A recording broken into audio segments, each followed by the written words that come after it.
있죠. 네, 오늘 와주신 관객 여러분께 인사 한 말씀씩 먼저 부탁드립니다.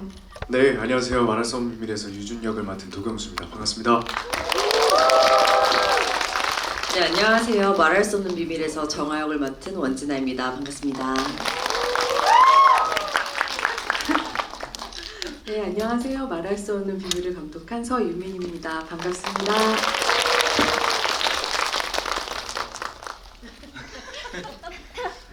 저는 최근에 보통의 가족이라는 영화를 만든 허진호입니다. 반갑습니다. 작품이 너무 많으시기에 일일이 열거할 수가 없어서 가장 최근작으로 소개를 해주셨고요. 방금 말할 수 없는 비밀 상영이 끝났는데 처음 보신 분들도 계실 것 같고 이미 여러 차례 영화에 응원을 보내주신 분들도 오늘 객석에 많이 계실 것 같습니다. 저희가 먼저 이야기를 조금 나누다가 객석으로 마이크를 전달해서 같이 이야기를 나누도록 하겠습니다.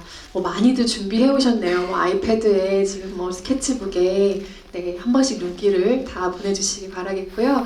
일단 허진호 감독님께 가장 먼저 질문을 드리려고 합니다. 영화 어떻게 보셨는지 간략하게 먼저 얘기 듣고 저희 시작할까 봐요. 정말 요즘 같은 시국에 이 영화를 보면서 굉장히 어떤 위안을 많이 받았다고 할까요? 그런 청춘들이 펼치는 어떤 사랑의 감정이나 정서들을 정말 배우들이 너무나 훌륭하게 잘 표현해줬고 또 감독의 섬세한 그런 부분들도 처음에 사랑을 처음 시작하고 그리고 그걸 확인하고 또 어떤 위기가 왔을 때 어떤 그런 부분들이 감정의 어떤 서정성이나 혹은 또 굉장히 폭발적인 것들이 굉장히 뛰어나게 봤고요. 너무 재밌게 봤고 보고 나서 정말 뭐랄까요, 그러니까 생기면 안 되는 연애 감정까지 생기는 그런 영화였다고 생각이 듭니다. 생기면 안 되는, 생기면 위험한 연애 감정까지 경험하셨다라는 이야기 들려주셨는데요. 사실 두 분의 감독님께서는 인연이 오래되셨어요. 서 감독님께서 허진호 감독의 연출 부원으로 또 작품을 여러 차례 함께 하셨고 각본을 또 쓰시기도 하셨고 연출가와 연출 부원, 연출가와 각본가로 오랜 인연을 두 분이 맺어 오셨는데요. 서 감독님은 어떤 감성을 지닌 후배 연출가라고 생각하셨는지 궁금해요, 허진호 감독님. 그리고 말할 수 없는 비밀에서 그 장점이 좀 발휘된 지점이 눈에 보였다면 어떤 것들인지 먼저 여쭙습니다. 굉장히 오래전 일인데 제가 이제 행복이라는 영화를 준비를 할 때 같이 하게 됐어요. 근데 그 당시에는 이제 제가 연출부들을 이렇게 어떻게 보면은 뽑을 때 기준이 단편 영화를 잘 만드는 감독들을 많이 뽑았던 것 같아요. 그때 서유민 감독이 보여줬던 단편이 지나가는 비 맞나요? 지나가는 비인데 멜로였어요. 근데 굉장히 섬세하고 그리고 배우들도 제가 아는 배우가 나왔는데 전문적으로 배우를 연기를 하지 않는 배우가 나왔는데도 불구하고 연기도 너무 좋았고 그래서 같이 일하게 됐고요. 그리고 나서 이제 연출부를 하면서는 제가 이제 행복이라는 영화, 외출이라는 영화 같이 시나리오를 썼고 그래서 제가 굉장히 헤맬 때 많은 도움을 받았던 것 같아요. 워낙 둘 다 어쨌든 멜로였는데 서유민 감독이 보여주는 그런 섬세한 느낌들이 잘 표현됐던 것 같고 또 이제 연출부 그만두고 이제 감독 준비하면서 만든 단편 영화가 언덕 밑 세상이라고 근데 그 영화는 멜로는 아니었는데 굉장히 감동적인 이야기고 힘이 굉장히 느껴지는 영화였어요. 전 보고 제가 펑펑 울었거든요. 잘 울지 않는데 그래서 이 서유민 감독은 앞으로 정말 좋은 감독이 될 것 같다 해서 제가 혹시 영화를 제작하게 되면은 나랑 꼭 같이 하자 라고 제가 그때 5만 원인가? 얼마 주고 계약을 할 뻔할 정도로 정말 제가 제일 기대하고 영화가 나오면 꼭 보고 싶고 그런 감독이에요. 그래서 이번 영화도 그런 영화 초반에 그런 서정적인 그런 감수성 있는 장면들과 그런 것들을 잘 표현했고, 또 후반부에 가서는 정말 힘있게 감정을 이렇게 휘몰아치게 만드는 그런 부분들까지도 되게 좋게 봤습니다. 아마도 제작자와 연출가로 계약이 성사되지 않은 것은 금액 때문이 아니었을까 생각을 조심스럽게 해보지만, 어쨌든 농담을 해봤지만 얼마나 아끼는 후배 연출가였는지 말씀하신 것에서 느껴지는 것 같아요. 그리고 얼마나 섬세한 감수성이 이전부터 있었기에 그것이 말할 수 없는 비밀이라는 영화로 이어졌는지 조금 가늠할 수 있는 이야기였다고 생각합니다. 감독님 두 사람이 만나는 영화의 현재를 2020년으로 영화에서 만드셨어요. 근데 원작의 생각을 하게 되면 사실 더 과거의 시간대로 옮겨가는 게 어쩌면 조금 더 편리한 방법일 수 있었을 텐데, 아마도 동시대 관객과 심리적으로 조금 더 가까운 시간대가 중요하다고 판단하셨기에 2020년대가 된 게 아닐까라는 짐작을 해보았는데 어떠셨나요, 실제로는? 네, 그 생각이 딱 맞습니다. 현재가 무조건 지금 현재에 사는 우리 관객분들이 공감할 수 있고 더 쉽게 다가갈 수 있을 거라고 생각해서 이제 유준이가 사는 그 시간은 현재여야 한다. 그러니까 2020년 후반, 그러니까 그 뒤여야 된다고 생각을 했고, 이제 그로부터 이제 20년 전을, 근데 이제 2000년으로 넘어가면은 뭔가 충분히 그런 과거나 복고적인 느낌이 좀 덜해서 이제 99년으로 이제 정화가 사는 세상을 설정을 했고, 이제 그로부터 20년 후로 해서 이제 2020년으로 설정을 해서 만들게 됐습니다. 그 결과 좀 우리가 심리적으로 더 가까운 시간대 인물들과 접합해 있다는 인상을 영화를 통해서 갖게 됐고요. 배우분들께 이제 질문 폭격이 차례대로 지금부터 날아갈 텐데요. 일단 두 배우께 이 질문을 먼저 드려보고 싶어요. 아까 허진호 감독님께서 먼저 언급해 주셨던 것처럼 한국 영화의 멜로, 그 중에서도 청춘 영화가 정말 손에 꼽게 귀한 시기인 것 같아요. 그래서 배우들에게도 멜로 장르가 좀 없다, 내가 활약하고 싶은 멜로가 있었으면 좋을 텐데 하는 장르적인 갈증이 좀 있는 시기인 것 같기도 하고요. 그래서 이런 시기에 말할 수 없는 비밀을 만나서 두 분이 조금 해소된 마음이 있는지도 궁금하고, 이 작품을 통해서 더 새롭게 나아가서 생긴 바람이 있는지도 궁금했어요. 저는 개인적으로 일단 멜로라는 장르를 엄청 좋아했어요. 개인적으로도 많이 좋아했기 때문에 이 멜로라는 저희 말할 수 없는 비밀 촬영을 하면서 갈증이 많이 해소됐습니다.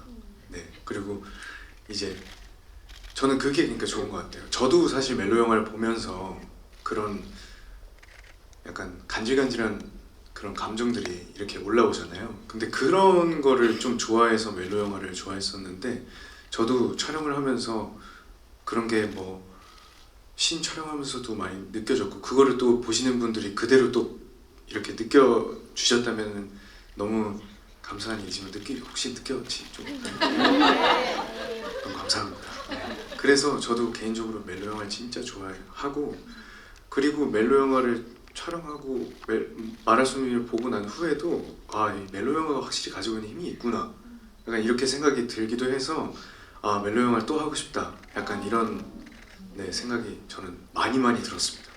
네. 우리 모두가 너무 반색할 만한 소식이네요. 네. 원진아 배우 답변 들어보겠습니다.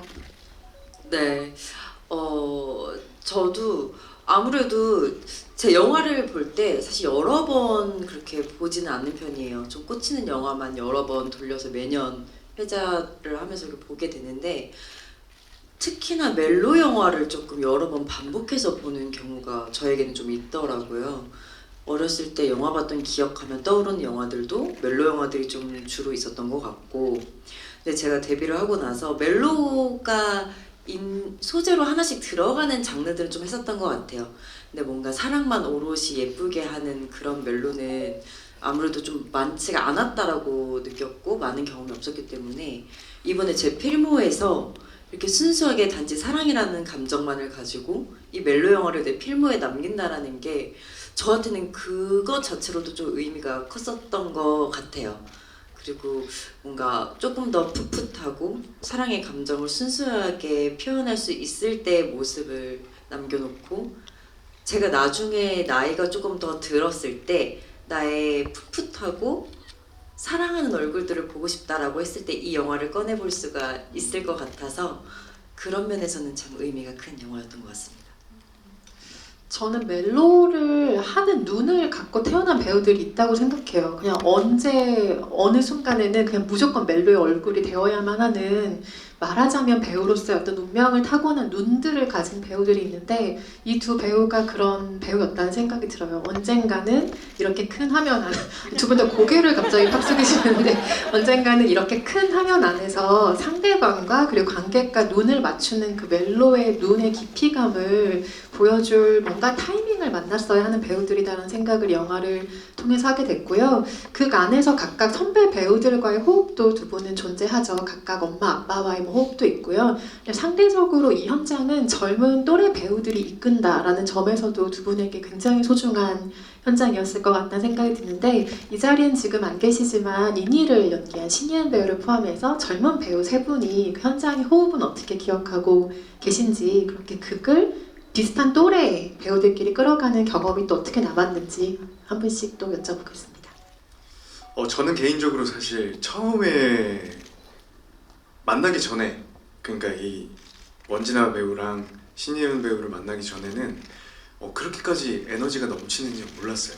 굉장히 점잖을 줄 알았고 굉장히 약간 진중하고 좀 차분하고 이럴 줄 알았는데 만났는데 너무 에너지가 넘치는 거예요. 거기서 보셨을 때도 마찬가지로 막 이니와 정화가 에너지가 좀 넘치는데 그 모습 그대로 진짜 너무 에너지가 좋아서 전 촬영할 때 너무 제가 조금 가라앉는 편이거든요.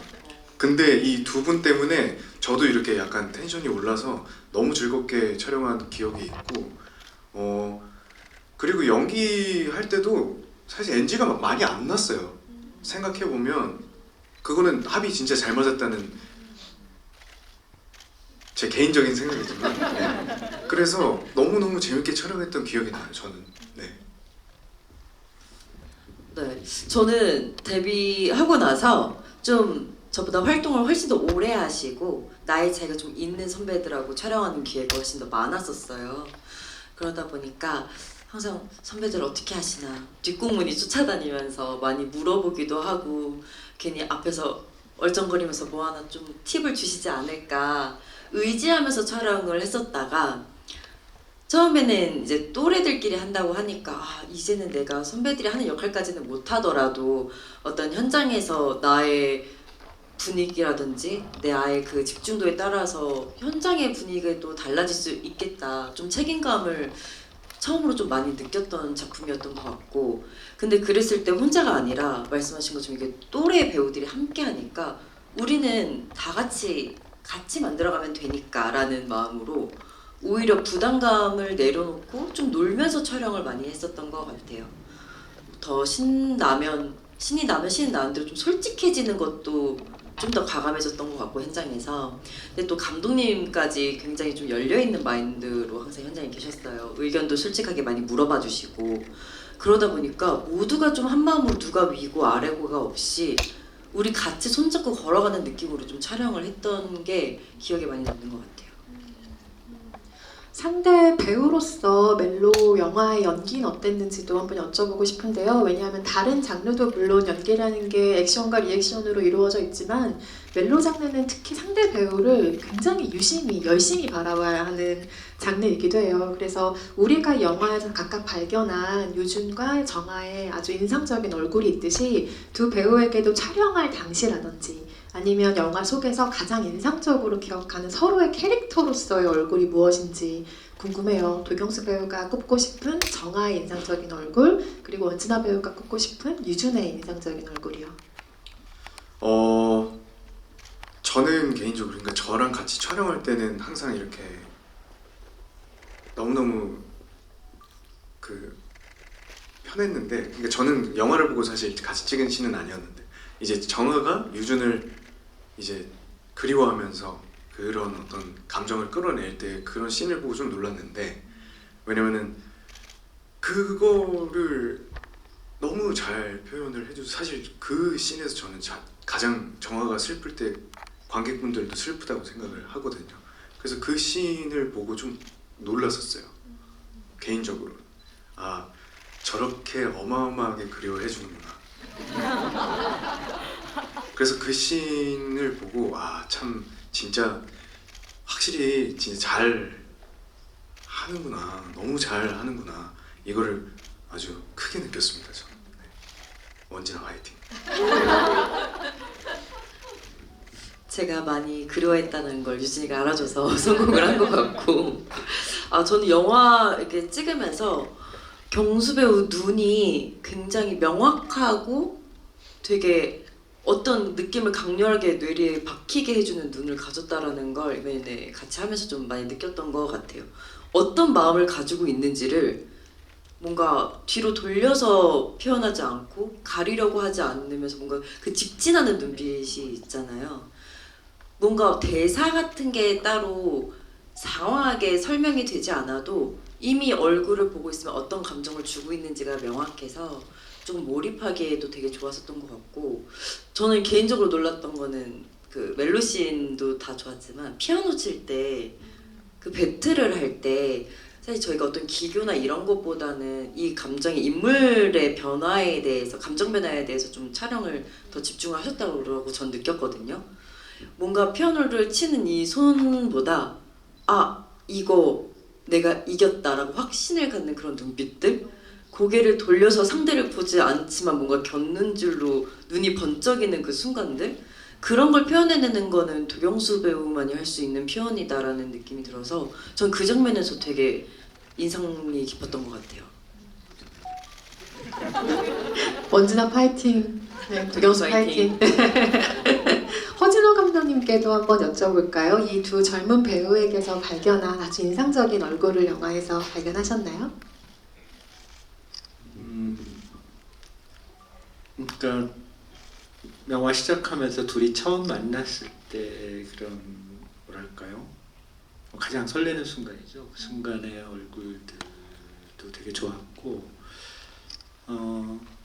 도경수 배우는 정말 그러니까 원진아 배우가 얘기했듯이 피아노 칠 때 표정들의 변화들이 되게 많았던 것 같아요. 그런 느낌들에서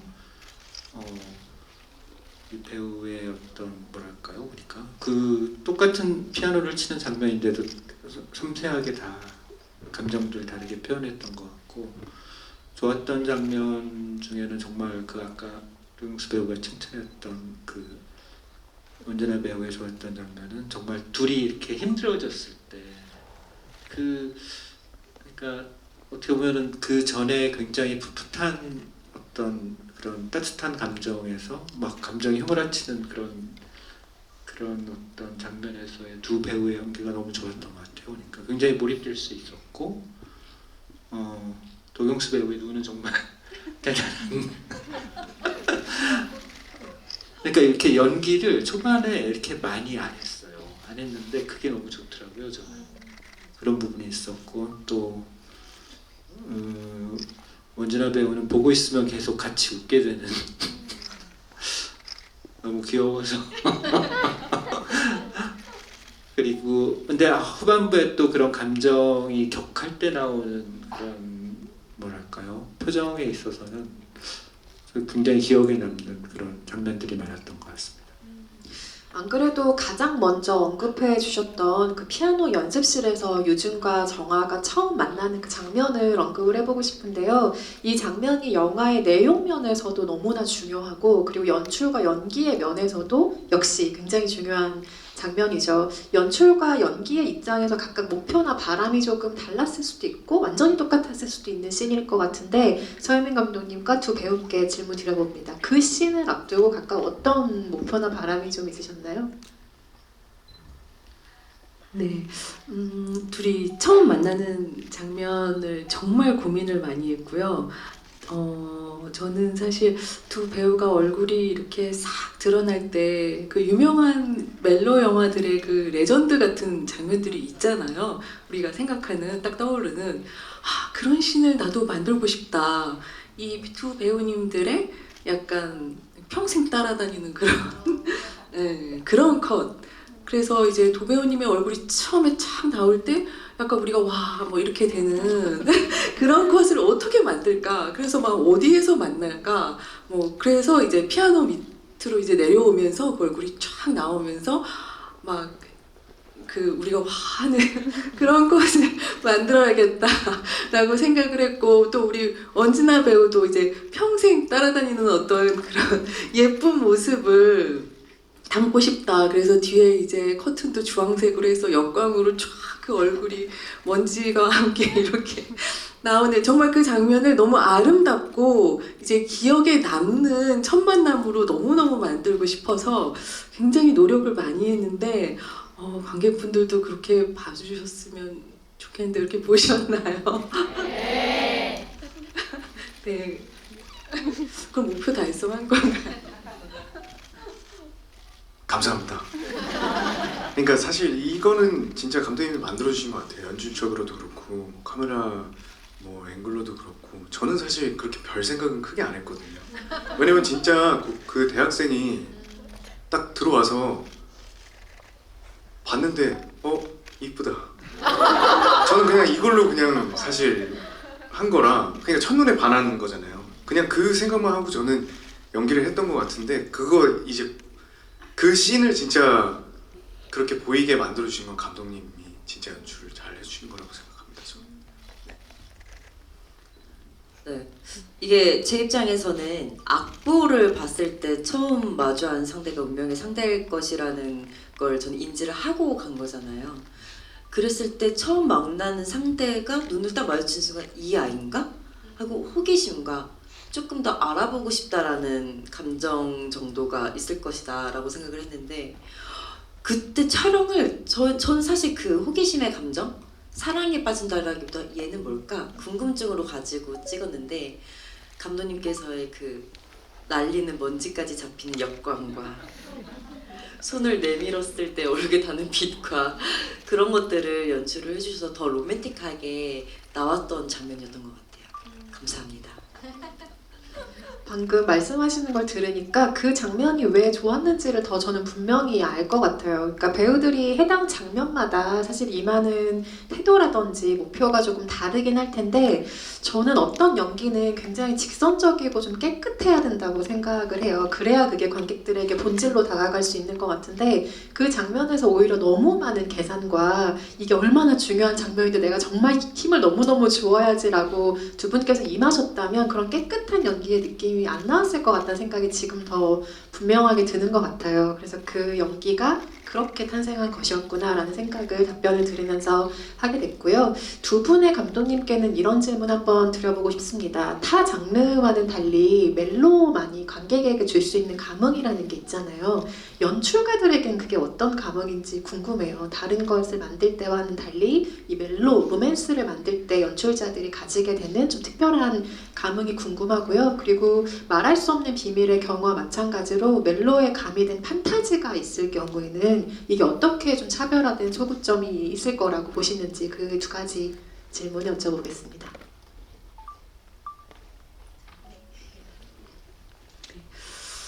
그 멜로 장르가 정말 그 영화 장르 중에 가장 관객분들이 공감하고 좀 자기 이야기 같이 느낄 수가 있는 장르인 것 같아요. 왜냐하면 뭐 스릴러처럼 내가 살인범으로 몰리는 경우는 사실 많지 않잖아요. 내가 뭐 우주로 갈 수 있는 SF처럼 그런 경우도 많지 않고, 이제 뭐 귀신이 나타나거나 집에 뭐 이런 경우도 많지 않은 반면에, 멜로 장르는 우리 누구나 다 첫사랑을 해보고 뭐 이별도 하고 뭐 약간 이렇기 때문에 정말 많은 관객들이 가장 내 얘기랑 비슷하다고 느끼고 또 공감도 많이 하실 수 있을 것 같고, 그런 반면 또 이제 그래서 더 어렵기도 한 것 같아요.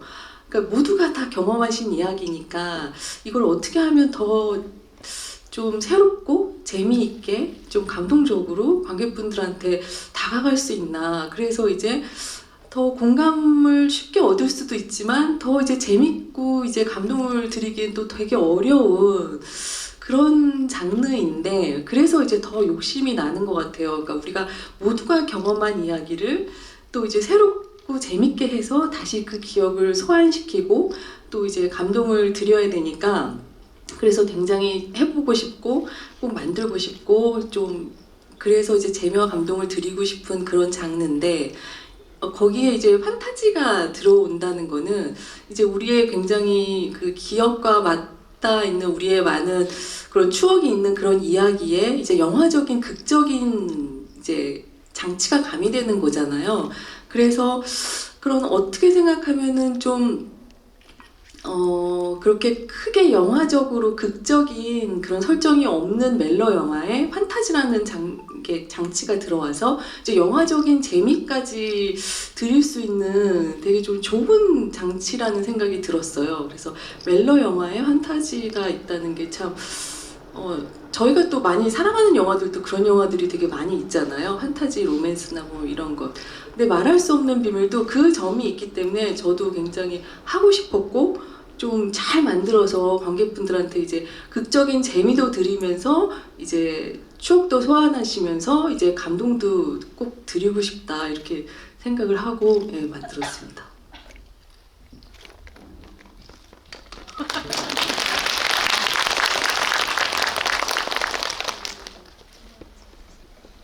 서유민 감독이 다 얘기를 해서 저도 거의 같은 생각이고요. 그러니까 멜로 영화가 재밌는 거는 서유민 감독이 얘기한 대로 굉장히 나의 생활과 가까이 혹은 또 나의 친구, 지인 혹은 내가 경험할 수 있는 그런 어떤 감정을 다룬다라는 것이 굉장히 친숙해서 좋기도 한데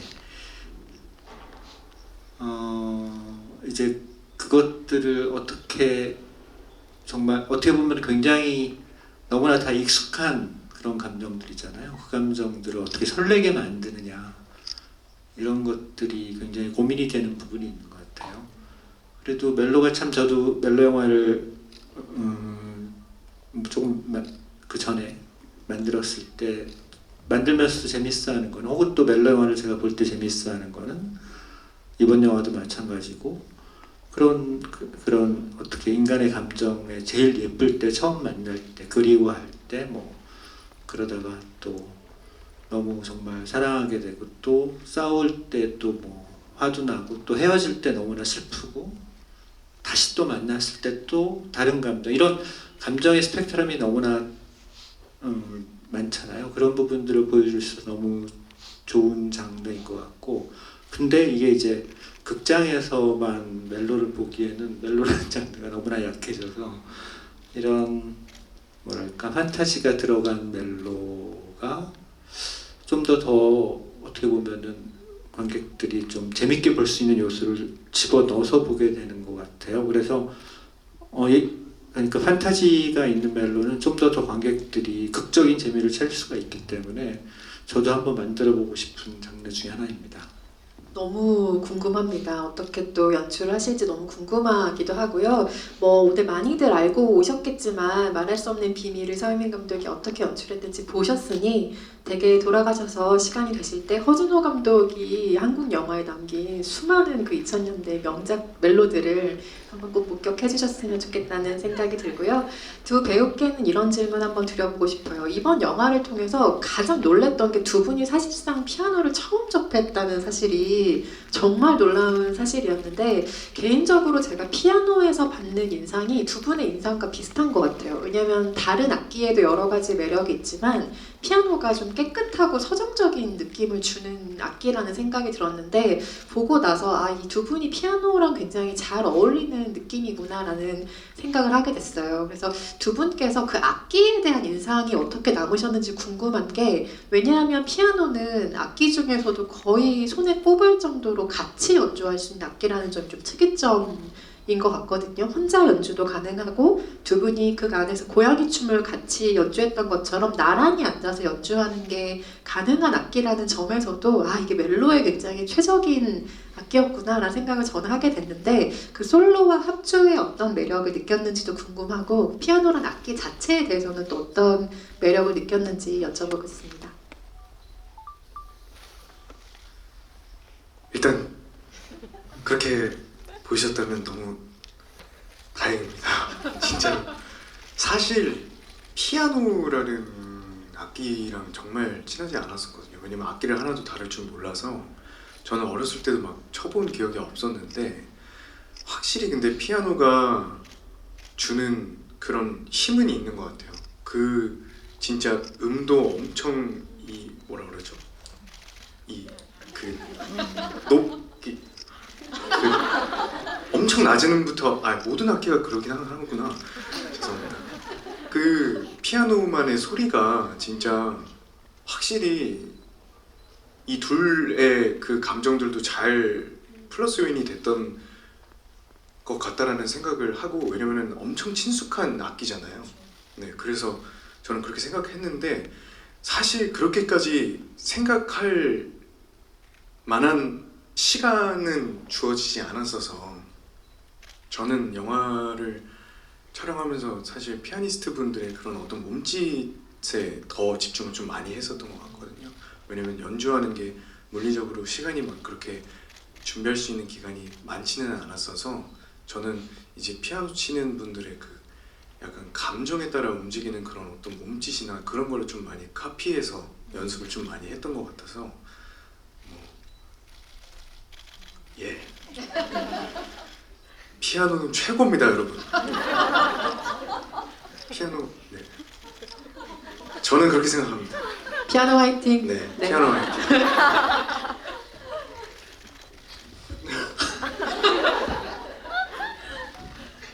네.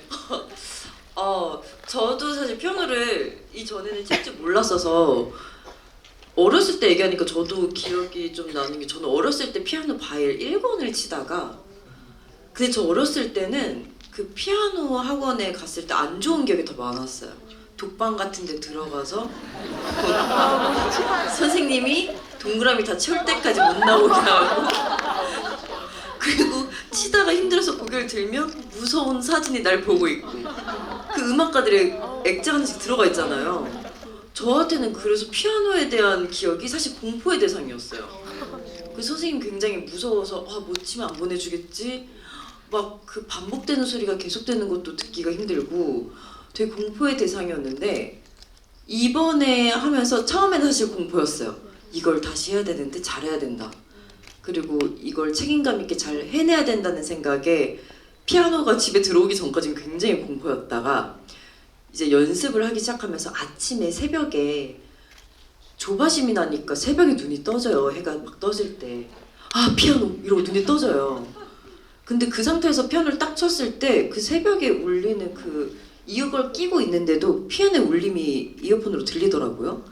근데 그 새벽에 그걸 들으면 이상하게 좀 기분이 좋아지는 내가 마치 어떤 신비로운 안개에 쌓여있는 것 같은 착각이 좀 들고 이걸 치고 있는 내 모습이 너무 멋있고 조금 피아노 잘 해보면 되게 사람의 마음을 울리는 심금을 울리는 악기라고 하는데 이유가 있구나 좀 그런 생각을 들었던 것 같아요.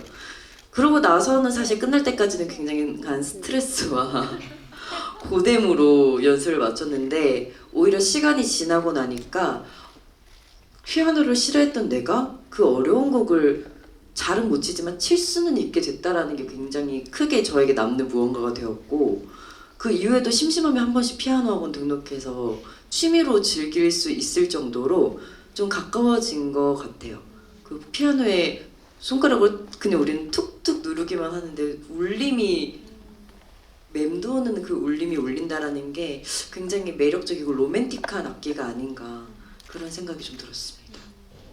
원진아 배우가 느꼈다는 그 공포를 사실 영화 안에서 유준이 한번 겪잖아요. 우리가 유준을 가장 처음 만나게 되는 장면이 오프닝도 있지만 그 이후에 국제 콩쿠르 대회에서 연주를 해내지 못한다라는 어떤 마음을 안고 귀국하는 캐릭터의 특성 우리가 볼 수 있는데 초반부에 등장한 이 설정이 사실은 뒤에 뭔가 반복해서 등장하지는 않아요. 그런데 배우 입장에선 당연히 그 설정을 뭐 캐릭터의 심리든 행동이든 반영을 좀 하려고 했지 않았을까라는 짐작이 들었는데 콩쿠르에서 연주하지 못했다라는 것을 유준의 캐릭터로 어떻게 해석을 하려고 하셨어요? 사실 그거는 이제 트라우마 때문에 못하게 되는 건데 이것도 사실 어떻게 말씀드려야 되지? 그 트라우마가 진짜 트라우마가 있다. 저는 그냥 그렇게 생각하고 했는데 사실 진짜 저는 피아노를 못 치는 입장이다 보니까 그게 좀 도움이 됐던 것 같아요. 실제적으로. 그러니까 진짜로 이 심사위원분들이 보고 있고 나는 피아노를 진짜 못 치는 사람인데 올렸는데 이렇게 진짜 약간 아니 농담이고요. 그러니까 그렇게 그러니까 막 엄청난 그런 해석보다는 저는 그냥 진짜 그러니까 제가 그렇게 하는 것 같아요. 연기 자체를 막 그렇게 막 이거는 뭐 과거에 내가 뭐 이렇게 해서 이렇게 해서 이런 일이 있어서 이렇게 못 치는 거다 라기보다 그냥 어떤 거에도 저는 이제 막 무대도 해보고 제가 겪어봤던 아주 막 그렇게 큰 트라우마는 아니지만 조금만 트라우마를 겪었을 때 느꼈던 그 감정을 그냥 조금 반영시켜서 네, 악기도 마찬가지로 음악하는 거니까 똑같이 그렇게 생각을 하고 했던 것 같아요. 저는. 직관과 몰입이 좋은 거죠. 뭔가 자신의 경험 안에서 순간적으로 뒤적여서 발휘될 수 있... 아, 이런 말을 되게 힘들어 하시는구나. 네, 오늘 좀 더 놀릴게요. 원진아 배우는 이번 영화를 비롯해서 여러 작품에서 항상 감성 연기라는 수식어가 따라 붙어요. 늘 그렇게 붙고 특히 눈물 연기에 대한 호평이 굉장히 많은 배우인데 사실 눈물과 감성 연기라는 게 배우의 성향에 따라서 상대적으로 조금 수월한 연기일 수도 있고 물론 모든 연기가 어렵지만 때로는 가장 많은 노력이 필요한 내가 가장 어려워하는 연기일 수도 있거든요. 그런데 호평을 받는 경우들이 간혹 있기도 하죠. 실제로는 어떤 편이세요? 감성적인 연기? 눈물 연기? 저는 사실은 좀 공감하는 그 능력이 조금 원래 좀 있는 것 같기는 해요. 좀 남의 얘기를 들을 때 내 얘기처럼 좀 몰입이 평소에도 좀 심하게 되는 편이기도 하고 근데 저는 경수 배우 옆에서 그 얘기할 때 조금 공감이 많이 됐던 게 잘 모르겠어요. 어떤 체계적인 계획을 세워서 몰입을 하기 위해 자잘자잘한 플랜들을 세워놓고 연기를 한다기보다 이 책이 처음에 마음에 들었고 이 책이 좋으면 이 인물이 되기까지는 그렇게 오래 걸리지 않는 것 같아요. 이 연기가 하고 싶고 이 역할이 하고 싶어지면 어떤 노력을 하지 않아도 이 스토리 라인을 따라가다 보면 감정의 같이 거의 물타기를 간다라고 생각이 좀 들어서 인위적으로 내가 어떤 트라우마를 갖고 있어야지 내가 여기서 슬퍼야지 어느 정도 슬퍼야지 그걸 계산한다기보다 캐릭터가 좀 가까워져서 내 안에 새겨지기 시작하면 좀 자연스럽게 그 감정에 공감이 되고 표현을 몸에서 그냥 뭔가 나와서 같이 가지는 게 있어서 물론 때로는 계산을 좀 철저히 해야 될 때도 있고 몰입이 안 되지만 누군가가 봤을 때 좀 속일 수 있게 연기를 해야 하는 것도 있지만 대부분의 좀 진한 감정이라든지 깊어지는 감정들은 어느 정도는 캐릭터가 체화가 돼서 같이 흘러가지 않나 그런 생각이 좀 들어요. 좀 그런 편으로 연기를 하고 있는 것 같아요. 연기라는 게 진짜 본능의 영역이구나 때론 그리고 굉장히 좋은 기술이 필요한 영역이구나라는 생각이 드는 게 원진아라는 사람의 본체는 굉장히 밝고 씩씩한 면이 더 많은 것 같은데 우리가 감성적인 얼굴로 기억한다는 것도 이 배우의 장점이자 어떤 기술이라는 반영이기도 하겠죠. 마지막으로 서유민 감독님께 제가 질문 하나 드리고 객석으로 마이크 넘기려고 하는데요.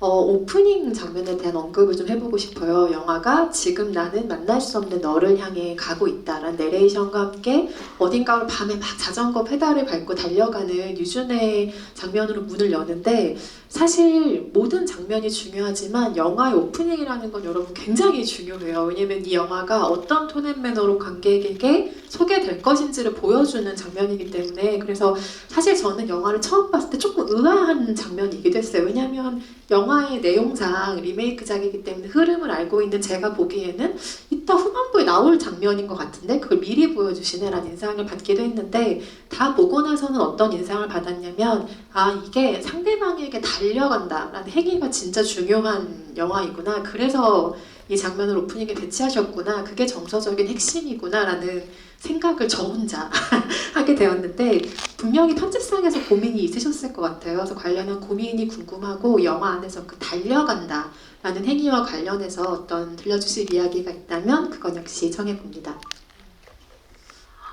모더레이터님 말이 정말 다 맞아요. 네. 제가 사실 그 원작을 처음에 봤을 때 그 부분이 제일 좋았거든요. 진짜 모든 거를 다 포기하고 이제 그녀를 위해 달려간다. 그래서 와, 저거는 정말 꼭 살리고 그거를 정말 잘 이 감동을 한국 관객분들께도 또 저도 고스란히 드리고 싶은 정말 욕심이 되게 많았고요. 그래서 이제 그 달려가는 게 사실은 이 영화 전체를 관통하는 주제 같은 거잖아요. 사랑을 위해 모든 걸 버리고 달려갈 수 있는 그 용기, 첫사랑만이 가질 수 있는 그 열정을 이제 얘기하는 영화이니까 그게 가장 중요해서 이제 거기에 더 배가시키기 위해서 이제 정화도 같이 달려가고 그래서 이제 서로를 위해서 모든 걸 포기하고 달려가는 그거를 잘 살리고자 했는데 처음에는 사실 시나리오를 쓰거나 또 연출을 현장에서 할 때는 이제 그 장면을 제일 앞에 배치할 생각은 사실은 그때는 못 하고 있었어요. 근데 이제 편집을 계속 하면서 이제 보니까 가장 핵심적인 장면이기도 하고 그리고 이 장면이 처음에 나오면 관객분들께서 그러니까 처음 보는 관객분들께서 이제 뭐 원작을 아시면은 이제 아시는데 이제 처음 보는 관객분들도 있으시니까 그러면 되게 궁금함을 좀 드릴 수 있지 않을까. 그리고 그게 첫 장면이기 때문에 그 감정이 이제 영화를 보시다가 잊어버릴 수 있어도 마지막에 다시 연동돼서 이제 이 영화가 하고자 하는 이야기를 더 깊게 이제 좀 마음에 이제 간직하실 수 있지 않을까 해가지고 이제 편집을 하면서 이제 그 장면을 앞으로 이제 넣게 됐는데요. 네, 좀 그렇게 봐주셨으면 좋겠습니다.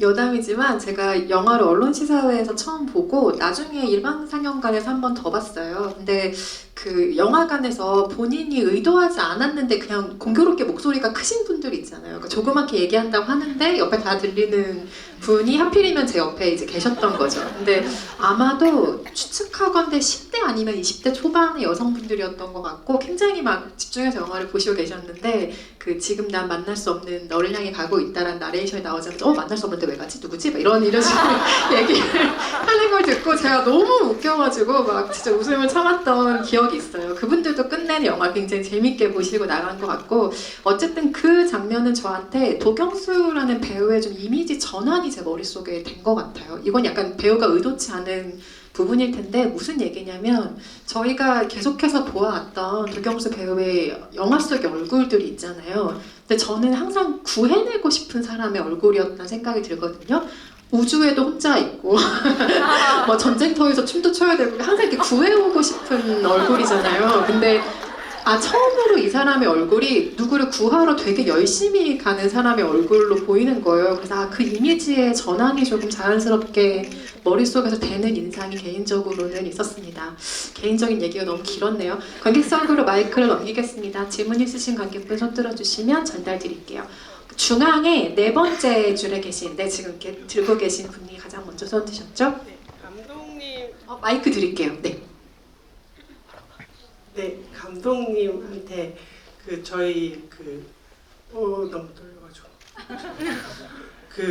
매드러시가 미친 듯이 서두르는 이런 의미를 가지고 있고 아르투르 빈더가 아예 기존에 없는 작곡이더라고요. 그래서 이걸 들을 때마다 이게 유준이가 달려갈 때 그런 느낌이 막 나면서 이게 작곡을 하실 때 이런 거를 생각하고 이 전반에 다 넣으셨는지 궁금하고 또 하나는 LP샵에서 깨발랄한 댄스가 있었던 걸로 예고편 같은 거에서 봤는데 실제로 나오지 않았더라고요. 그래서 그런 것들을 넣어서 아니면 저희한테 그 감독판 같은 그 편집상에서 어쩔 수 없이 편집이 되었던 그런 것들이 나중에 뭐 블루레이라든지 DVD로 나올 가능성이 있는지 여쭤보고 싶고요. 한 개만 더 얘기해도 될까요? 마지막 키스씬 너무 관방재림도 멋있고 풍경을 로케하실 때 너무 다 예쁜 곳을 하셨잖아요. 근데 왜 마지막은 아니었지. 키스씬 장면도 되게 멋있었는데 CG 처리로 하셨는지 예, 그래서 약간 CGT가 있긴 있어서 그래서 네, 너무 풍경 너무 예뻤습니다. 네. 굳이 하신 이유가 있으셨는지 궁금했습니다. CGT를 못 찾길 바랬는데 아셨군요. CGT 많이 났나요? 안 난다 그러던데. 역시 눈 밝은 관객님들. 네. 아르투르 빈더부터 말씀을 드리면 그게 원래 그 필립 글라스의 매드러시라는 곡이 있어요. 그래서 제가 원래 좋아하는 이제 작곡가인데 그 매드러시라는 곡도 좋지만 제목이 너무 이제 마지막에 그 질주랑 너무 맞닿아 있어서 그 곡과 제목을 쓰고 싶었어요. 근데 사실 그 필립 글라스 곡이 너무 유명하고 뭐 악보가 그렇게 희귀하지도 않고 해서 저희한테 이제 쓸 수는 없어서 매드러시 제목만 가져오고 그리고 이제 새로 이름을 만들어야겠다 그래가지고 아르투르 빈더라고 이제 유명한 피아니스트 아르투르 루빈스타인과 이제 제가 20대 때 좋아했던 이제 감독님 파스 빈더에서 이제 빈더를 가져와서 이제 아르투르 빈더로 이제 새로운 이제 가상의 이제 작곡가님을 만든 거고요. 그래서 우리가 아르투르 빈더의 매드러시 곡을 이제 음악 감독님이 만들어 주셨어요. 그래가지고 여러분들이 좀 전에 보신 영화에서 이제 유준이가 그 이니가 이제 이 악보 이제 타다줘 하고 나서 집에서 이제 누워가지고 핸드폰 보면서 듣는 그 곡이 아르투르 빈더의 매드러시고 그리고 나중에 이제 이니와의 키스하기 전에 혼자 이제 음악을 듣는 그 곡이 이제 아르투르 빈더의 매드러시거든요.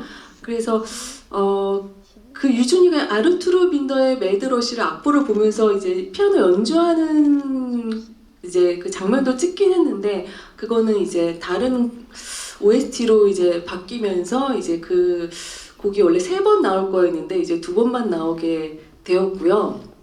네, 그래서 그 제목이 저한테는 너무 우리 영화 같다고 생각해서 그 제목을 갖고 오게 된 거고 그리고 두 번째 질문 삭제된 장면들이 저희가 좀 좋아하는 장면들이 있고 아까운 장면들이 저희도 있는데 관객분들이 성원을 더 많이 해주시면 그거를 그건 관객분들에게 달려있다고 제 마음대로 어떻게 할 수 있는 건 아니고요. 감독판은 네 많은 성원 부탁드립니다. 네, 여러분의 힘이 굉장히 중요한 부분을 질문해 주셨어요. 한 번이라도 더 많은 질문을 받기 위해서 양해 부탁드릴게요. 한 개씩만 질문 받을게요. 저기 손을 들고 계신 네, 바로 앞에 계신 관객분 네, 마이크 드릴게요. 안녕하세요. 저 감독님께 말씀드리고 싶은데요. 잠시만요. 메모를 진짜 열심히 해오셨나 봐요. 일단은 그 영화 자체가 소유민 감독님의 그런 뭐라 해야 되지? 굉장히 구체적인 연출들이 느껴지는 게 좋았는데 뭔가 정아가 피아노를 쳐서 미래에 와서 처음 만나는 사람들에게만 정아의 모습이 보여서 뭔가 그런 피아노 배틀 씬이나 아니면 정아가 유준이와 데이트를 해야 되는데 선배를 만나서 유준이에게 보이지 않는 그런 굉장히 구체적인 연출들이 너무 정아의 마음이 더 잘 와닿게 느껴져서 더 마음이 이렇게 찢어지는 마음으로 감상할 수 있었고요. 궁금한 거는 이제 정아가 과거의 사람이 어쨌든 미래로 간 거라서 뭔가 이제 과거에서의 정아가 없어진 거잖아요. 근데 마지막에서 유준이가 미래에서 과거로 간 거기 때문에 과거에서 미래까지의 유준이의 삶이 어쨌든 남아 있는 건데 유준이가 과거에 가서 정아랑 같이 잘 지내다가 20년이 흘러서 다시 김 교수님, 그러니까 아빠와 유준이가 마주할 수 있는지 뭔가 어쨌든 영화가 유준이가 과거로 돌아가는 해피엔딩, 살짝 열린 느낌의 해피엔딩이라고 느꼈는데 뭔가 감독님이 그 뒤에를 더 만들어 보게 된다면 이프를 가정해서 그러면은 뭔가 김 교수님과 다시 만나는 장면이 있을지가 감독님의 입장에서 궁금합니다. 저희가 촬영할 때 좀 우스갯소리로 이런 가정을 되게 많이 했었거든요. 그래서 유준이 그 관객분들이 많이 그 아버지는 어떻게 막 이렇게 걱정을 너무 많이 해주시는데 그럴 때마다 저희가 촬영할 때마다 우스갯소리로 아니 걱정하실 필요 없다고 그 아버지가 이렇게 한탄하고 있을 때 20년 후 나이 든 유준이가 옆에서 아빠 나 괜찮다고 이렇게까지도 상상을 하고 그랬었거든요. 근데 제가 생각했을 때는 이제 유준이가 이제 그 과거로 돌아가서 이제 그 20년을 살아서 그 후에 아버지를 만날 수 있지 않을까라고 상상했었습니다. 감독님 대문자 F시군요. 지금 뭐 눈물이 그렁그렁 하셔가지고 네 다음 질문 또 받아볼게요. 어떡하죠? 너무 많이 손에 드셔가지고 근데 사이드에 계신 관객분께 한번 드려볼까요? 두 번째 줄에 계신 관객분이요. 저도 감독님께 질문이 있고요. 일단 조경수 배우님 팬입니다.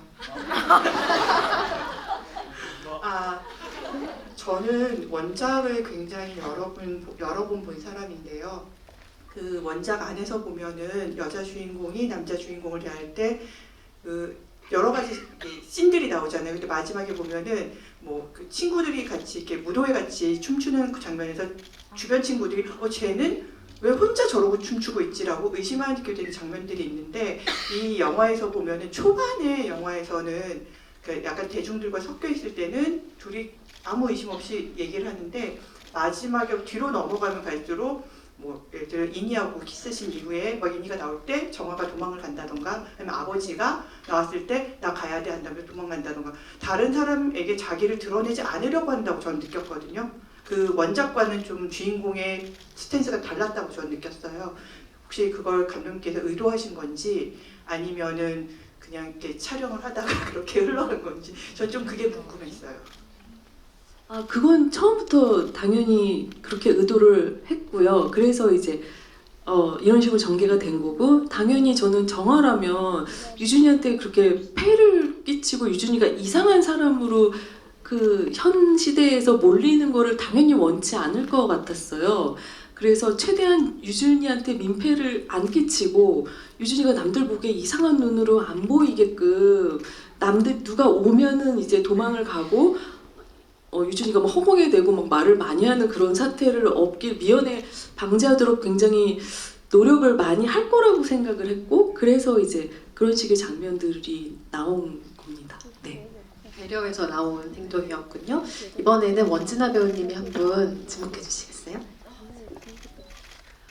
저기 양팔을 열심히 이렇게 하시네요. 네, 지금 누가 더 많이 흔드나의 상태로 가고 시선을 있는데 빼앗겨버렸어요. 감사합니다. 저 우선 영화 너무 재밌게 봤고요. 저는 유준이랑 정아의 입장의 인물들에게 좀 질문을 해보고 싶은데 앞에 질문의 좀 연장선일 수도 있을 것 같아요. 그 서로에게 달려가는 그 순간에는 정말 둘 다 자기의 삶을 포기할 생각으로 사랑만 보고 달려간 거잖아요. 좀 유치할 수도 있지만 근데 그 순간에 두 분은 단 한 번이라도 엄마 아빠를 생각을 했는지 물론 초반에 그 유준이의 아버지인 김 교수님이 아이는 태어나서 3살 때까지 평생 다 효도를 한다고 하지만 그래도 두 분 자신이 불효자라고 생각하시진 않았는지 그 점이 계속 궁금했습니다. 유준이는 불효자가 맞습니다. 그러니까 영화적으로 보면 사실 저는 그렇게 생각해요. 진짜 그 극적인 사랑을 한다면 그거를 생각할 겨를이 없다고 생각을 하거든요. 그래서 유준이는 그렇게 간 거고 저는 유준이 같지 않습니다. 당연히 생각을 하고요. 그리고 저는 과연 과거로 갈 수 있을까요? 그러니까 예? 왜요? 그러니까 방금 약간 시사 프로그램 같아가지고 저희가 그런가요? 그 어떻게 부모님을 버리고 본인의 지금 모든 걸 다 내려놓고 그렇게 용기를 낼 수 있을까? 저도 유준이가 참 궁금합니다. 그러니까 굉장한 앵거죠. 저는 그냥 그렇게 생각했습니다. 이제 정아는 유진이와는 다르게 엄마와 함께하는 삶을 처음엔 선택을 했기 때문에 유진이한테 좀 멀어지려는 과정이 계속 있었던 거거든요. 근데 그렇게 시도를 해봤는데도 미칠 것 같으니까 막 보고 싶으니까 결국에는 엄마를 어떻게든 버렸는데 사랑을 택한 건데, 근데 사실 저는 이런 선택을 할 수 있는 것 자체가 영화이고 판타지이기 때문에 가능한 거라고 생각해요. 사실 저희가 영화를 볼 때는 내가 현실에서 이루지 못하는 것들을 간접적으로 경험해보고 체험해보기 위해서 영화를 보는 것도 있잖아요. 저는 그냥 이 인물들이 한 선택에 대해서 마음으로는 굉장히 응원을 해주고 싶고 잘한 선택이고 본인의 선택을 믿으라고 응원을 해주고 싶은데, 사실 현실이라면 당연히 어른들의 말을 좀 어느 정도 듣고 시간을 가지고 해야겠죠. 근데 우리에게 주어진 이 시간은 고민을 더 할 시간이 없다라는 핸디캡이 좀 있었고, 어떤 노력을 했음에도 너무나 힘든 걸 견디기에는 아직 너무 어린 청춘이고, 그렇기 때문에 할 수 있었던 뜨거운 선택이 아니었나, 저는 그렇게 생각을 했습니다. 여러분 꼭 부모님과 같이 영화를 관람하시고 댁내에서 어떤 토론이 이루어졌는지 후기를 꼭 남겨주시기 바라겠습니다. 너무 궁금해요. 마무리해야 될 시간이지만 짧은 질문 있으시면 하나만 더 받아볼게요. 이 중대한 지목을 도경수 배우님께 부탁드리겠습니다. 자,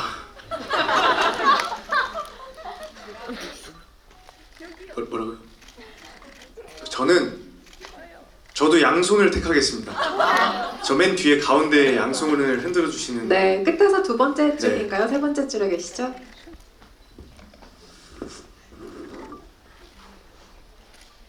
양해 부탁드려요. 짧은 질문과 짧은 답변 부탁드립니다. 시간 관계상. 네. 네, 안녕하세요. 저는 도경수 배우님한테 질문을 드리고 싶은데요. 영화에서 저는 쇼팽을 잘 모르지만 쇼팽에 대한 언급이 여러 번 있었던 것 같아요. 그래서 쇼팽이 자신의 연인인 조르주상들을 사랑하면서 공을 많이 썼다고 언급을 해줬는데, 유준이가 또 어디 가서든 자기는 잘할 자신이 있다고 얘기를 하는 대사도 있었고, 혹시나 유준이가 과거로 가서 그럼 쇼팽과 비슷하게 자신의 연인인 정아를 위해서 곡을 쓰면서 살 수도 있는 건지, 도경수 배우님이 생각하는 유준이의 과거 속에서의 삶은 어떨지 궁금합니다.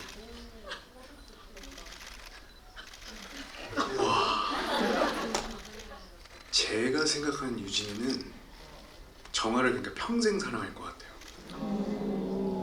그래서 진짜 쇼팽처럼 그런 정아에게 진짜 느껴지는 어떤 수많은 감정들이랑, 뭐 물론 엄청 행복한 감정도 있을 거고, 또 사랑을 하다 보면은 또 엄청난 그 아픈 감정들도 있을 거고, 그러면서 정아를 저는 평생 사랑하는 남자일 거라고 생각을 저는 합니다. 예스. 굉장히 낭만적인 질문과 낭만적인 답변으로 마무리를 하게 됐어요. 굉장히 탁월한 질문이었습니다. 답변 감사하고요. 네, 뭐 계속해서 얘기 나누고 싶지만 극장의 사정이라는 것도 있고 네, 각각 한 분씩 마지막 인사 들려주시고 자리 마무리할 텐데요. 허진호 감독님부터 부탁드립니다. 네, 분위기가 너무 좋네요. 정말 젊고 밝고 정말 청춘 영화를 보고 난 다음에 이렇게 관객들과 그리고 정말 청춘들이 얘기하는 그런 활기찬 느낌들을 느꼈고요. 말할 수 없는 비밀이 더 많은 관객들에게 사랑받을 수 있도록 여러분들이 많이 이렇게 도움을 많이 주시길 바라겠습니다. 감사합니다.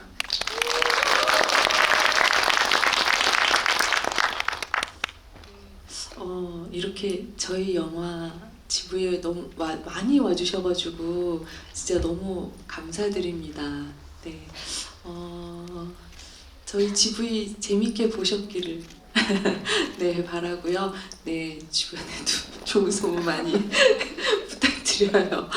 네, 건강하시고 행복하세요. 감사합니다. 네, 제가 오늘 이게 첫 GV를 해보는 거거든요. 사실 그래서 걱정도 되게 많이 하고 좀 겁을 먹고 왔는데 막상 이렇게 오니까 함께 웃으면서 영화에 대한 이야기를 나눌 수 있어서 너무 소중한 시간이었고 되게 재밌는 시간이 금방 지나간 것 같아서 저도 너무 좋은 기억으로 남을 것 같아요. 그리고 좀 많은 분들이 저희 영화를 보러 달려와 주셨으면 하는 마음이 좀 있고 너무 추우니까 집에 돌아가시는 길 조심히 안전하게 귀가하셨으면 좋겠습니다. 와주셔서 너무 감사합니다. 네, 진짜 여러분들 얼굴을 한 분 한 분 뵈면 진짜 영화를 재밌게 봐주신 것 같아서 너무 진짜 감사하다는 말씀 드리고 싶습니다. 그리고 오늘 GV도 질문들도 너무 재밌어서 너무너무 재밌는 시간이었고요. 여러분 진짜 영화를 이렇게 잘 봐주시고 다시 한번 감사드립니다. 혹시나 재미없게 보신 분은 없으시겠죠? 네, 진짜 많이 재밌으셨다면 소문 많이 부탁드리겠고요. 여러분 이제 야식 시간입니다. 집에 가셔서 맛있는 야식과 함께 하루를 잘 마무리하셨으면 좋겠네요. 감기 조심하세요. 감사합니다. 그리고 저는 생각을 해보고 계세요. 예, 그리고 오늘 이렇게 GV 함께 진행해주신 이은선 기자님 맞습니다. 그리고 허진호 감독님 너무너무 감사드리고 너무 감사합니다. 오늘 저녁 저 양꼬치 너무 맛있을 것 같습니다. 여러분 화이팅! 네, 말할 수 없는 비밀 화이팅, 여러분 화이팅, 양꼬치 화이팅입니다. 가시는 길 조심히 돌아가시길 바라겠고요. 영화에 많은 성원 부탁드립니다. 감사합니다.